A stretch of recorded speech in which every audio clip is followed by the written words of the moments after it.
अगर आप इंटरनेट पर सर्च करो तो टोपायरामेट को लेके आप कंफ्यूज हो जाओगे। कहीं लिखा होता है कि ये माइग्रेन की दवाई है, कहीं कोई कहता है कि यार ये तो एपिलेप्सी मिर्गी की दवाई है, फिर अचानक से कोई कहता है कि इससे तो वज़न भी कम होता है, और फिर सोशल मीडिया पर कुछ लोग डरा देते हैं कि इससे दिमाग स्लो हो जाता है, याददाश्त भी ख़राब होती है, ये एक डेंजरस मेडिसिन है। अगर हम टोपायरामेट के बारे में बात करें तो फिर असल सच क्या है आखिर? एक ही टैबलेट इतनी डिफरेंट कंडीशंस में क्यों दी जाती है, और डॉक्टर किसी को 25 मिलीग्राम तक लिखते हैं और किसी को 100 मिलीग्राम तक लिख के देते हैं?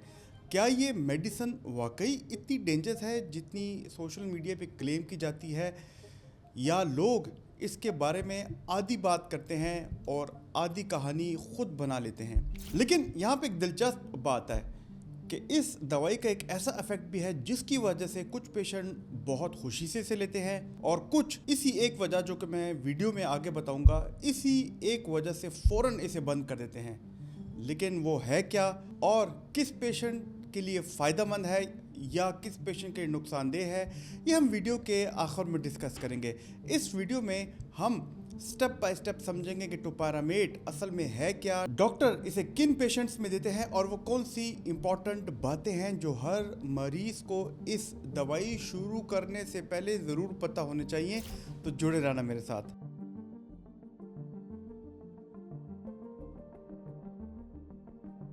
दोस्तों, मेरा नाम प्रोफेसर डॉक्टर अली मुफ्ती है। मैं एक कंसल्टेंट साइकेट्रिस्ट हूँ, माहिर नफ्सियात हूँ। आज की वीडियो जो है हम टोपायरामेट पे बनाएंगे, और काफ़ी लोगों ने हमें मैसेज किया कि डॉक्टर साहब इस पे एक वीडियो बनाएं, और काफ़ी लोग मुझे मिलते भी रहते हैं जो ये दवाई ले रहे होते हैं। तो लिहाजा मैंने, मेरी टीम ने डिसाइड किया कि इसको लेके एक डिटेल वीडियो बनाई जाए। आपसे एक ही गुजारिश है कि हमारे चैनल को लाइक करें, सब्सक्राइब, और अगर कोई सवाल हो तो कमेंट बॉक्स में ज़रूर कीजिए। सबसे पहले टोपायरामेट को लेके एक कन्फ्यूजन दूर कर दूँ कि ये कोई स्लीपिंग पिल नहीं है, ना ही ये कोई डिप्रेशन या एंग्जाइटी की दवाई है।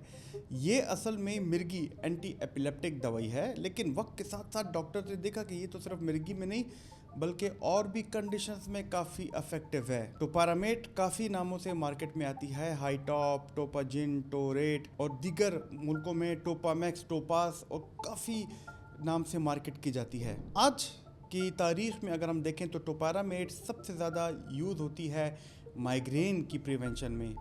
इसके साथ साथ एपिलेप्सी में एज एन एड ऑन दूसरी दवाई के तौर पे भी यूज़ होती है। कुछ सिलेक्टेड लोग जो हैं वेट मैनेजमेंट के लिए भी इस्तेमाल करते हैं, और कुछ लोग जिनको बिंज ईटिंग डिसऑर्डर होता है उसमें भी दी जाती है, और कभी कभी ये बाइपोलर डिसऑर्डर में भी मूड स्टेबलाइजेशन के लिए दी जाती है, लेकिन उसका बहुत लिमिटेड डाटा है। यानी कि एक ही मेडिसिन मगर कहीं अलग अलग इस्तेमाल। तो सवाल यहाँ पे फिर आपके दिमाग में आएगा कि ये आपके दिमाग, ब्रेन में करती क्या है? देखिए, टोपायरामेट का मैकेनिज्म थोड़ा यूनिक है। ये सिर्फ एक रिसेप्टर पर काम नहीं करती बल्कि एक से ज़्यादा पे काम करती है। जैसे इसका एक रिसेप्टर जिसे हम गाबा कहते हैं, गाबा अमीनोब्यूटारिक एसिड, जो कि सुकून, इत्मीनान और एंजाइटी को कम करता है, इससे ये सपोर्ट करती है।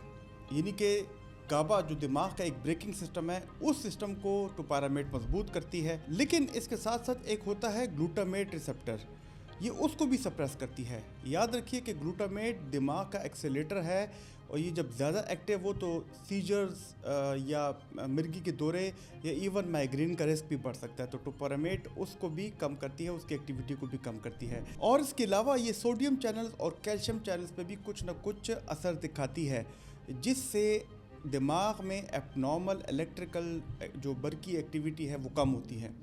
माइग्रेन और एपिलेप्सी मिर्गी दोनों में बेनिफिट मिल सकता है, लेकिन डॉक्टर 25 मिलीग्राम और 50 मिलीग्राम या 100 मिलीग्राम इसकी डोजेस, इसको समझने की कोशिश करते हैं वो किस बेस पे कितनी डोज देता है। देखिए, टोपायरामेट की खास बात है स्टार्ट लो गो स्लो, यानी कि थोड़ी डोज से स्टार्ट करना है और बहुत आराम से धीरे धीरे फिर डोज को इंक्रीज़ करना है, और मरीज़ की अलामात को देखना है।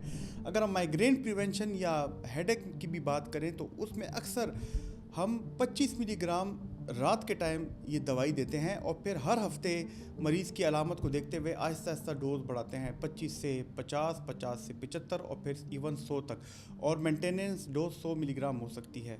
अगर हम एपिलेप्सी की बात करें तो ये डोज इंडिविजुअल बेस होती है, और कई मरीजों में 100 मिलीग्राम दी जाती है, लेकिन कई मरीजों में 400 मिलीग्राम पर डे तक भी दी जा सकती है। कुछ रिसर्च आर्टिकल्स में ये वेट मैनेजमेंट के लिए भी दी जाती है और वो भी लो डोज से ये दवाई शुरू की जाती है और आहिस्ता आहिस्ता ये 25, 50 और 100 तक ली जाती है। और इससे भी जो बिंज ईटिंग है, ज़्यादा खुराक है, जो क्रेविंग होती है, कुछ हद तक इससे कम होती है। तो यानी कि सबसे इम्पॉर्टेंट बात कि डोज पेशेंट की कंडीशन और उसकी टॉलरेंस के मुताबिक डॉक्टर डिसाइड करता है। लेकिन अगर ये इतनी यूज़फुल दवाई है तो फिर लोग इससे डरते क्यों हैं? इसके साइड इफ़ेक्ट्स क्या हैं? देखिए, हर मेडिसिन की तरह टोपैरामेट के भी कुछ साइड इफ़ेक्ट्स हो सकते हैं। इसमें सबसे कॉमन साइड इफ़ेक्ट है हाथ या पाँवों में झुंझुनाहट, यानी कि उनमें जलन होती है। ऐसे लगता है कि आपके हाथ की या पाँव की जो तलियां हैं, सोल हैं, उसमें कोई कीड़े मकोड़े दौड़े हैं। और ये टोपैरामेट का एक बहुत कॉमन साइड इफ़ेक्ट है। और वेट लॉस, क्योंकि इससे जो आपकी एपिटाइट कुछ हद तक कम होती है, तो ये वेट लॉस भी करती है, भूख कम लगती है। कुछ लोगों में खुराक को लेकर ये असर होता है कि उनको टेस्ट में चेंजेस महसूस होती हैं, तो उनको टेस्ट अच्छा नहीं लगता, तो वो उस तरह खाना भी नहीं खाते। कुछ लोगों में चक्कर भी ला सकती है और कुछ लोगों में थकन, फटीग भी ला सकती है। लेकिन जो सबसे ज़्यादा अफेक्ट जो ज़्यादा होता है वो है ब्रेन फॉग। कुछ पेशेंट्स कहते हैं कि डॉक्टर साहब वो वर्ड्स हमें याद नहीं आते, हमारी कंसंट्रेशन कम हो गई, सोच हमारी थोड़ी सी स्लो लगती है और डिसीजन फैसला करने की सलाहियत में थोड़ी सी कन्फ्यूजन आ गई है, मुश्किलात आ गई हैं।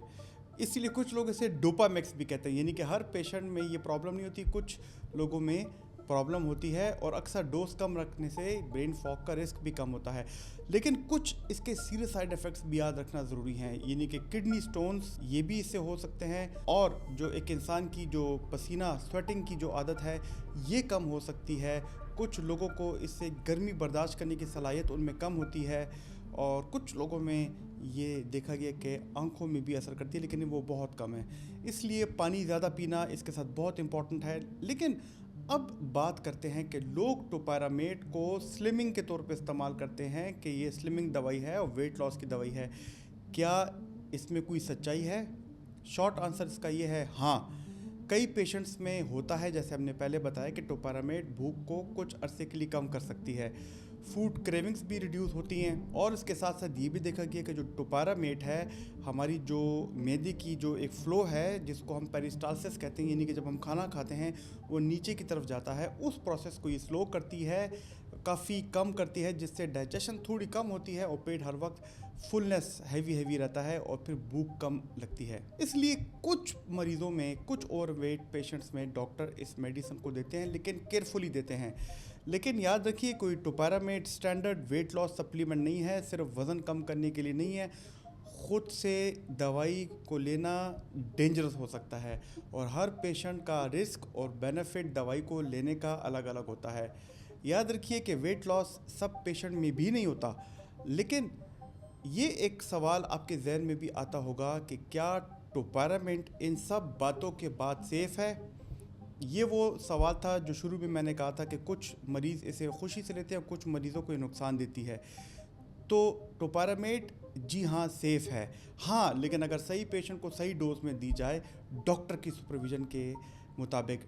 टोपैरामेट दुनिया भर में वैसे माइग्रेन प्रिवेंशन, एपिलेप्सी और कुछ लोगों में डिप्रेशन के साथ एडेड दवाई भी दी जाती है, गुस्से को कम करने के लिए भी। लेकिन प्रेगनेंसी में इस मेडिसिन का ख़ास ख्याल रखना ज़रूरी है, क्योंकि कुछ हमने डाटा में देखा है कि ये बच्चे में जो हमल के दौरान बच्चा होता है उसमें डिफेक्ट्स को ला सकता है। और इसीलिए जो लोग ये दवाई लेते हैं उनका वेट कम होता है, उनको भूख कम लगती है, तो वो कहते हैं कि इसने तो हमें नुकसान दिया। लेकिन जो लोग उनका वज़न ज़्यादा होता है, माइग्रेन की दवाई के लिए ये लेते हैं, तो उनका वज़न कम हो तो वो इससे बहुत खुश होते हैं। वो कहते हैं कि नहीं, हमारा वज़न भी कम हो रहा है तो हम इससे खुश हैं। ठीक है, तो ये वो चीज़ थी जो कि मैंने आपको वीडियो के शुरू में कहा था वज़न को लेके। तो याद रखिए कि ये एक पावरफुल ब्रेन की दवाई है जो सही पेशेंट में काफ़ी चीज़ों को, काफ़ी अलामात को रोक सकती है, जिसको हमने काफ़ी शुरू में जिक्र किया। तो दोस्तों, कैसे लगी आपको ये वाली वीडियो? अगर आपको ये वाली मेरी वीडियो पसंद है तो हमारी ये वाली वीडियो देखना, जो कि मैंने एपिवाल सोडियम वैल्प्रोरेट पे बनाई है, जो कि एक और एपिलेप्सी की दवाई है। इससे काफ़ी आपको फ़ायदा मिलेगा। मेरी कोशिश है कि इन दवाई से आपको मेंटल हेल्थ अवेयरनेस मिले, साइकोलॉजिकल रेजिलियंस मिले। अल्लाह ताला आपका हामी नासिर हो। शुक्रिया।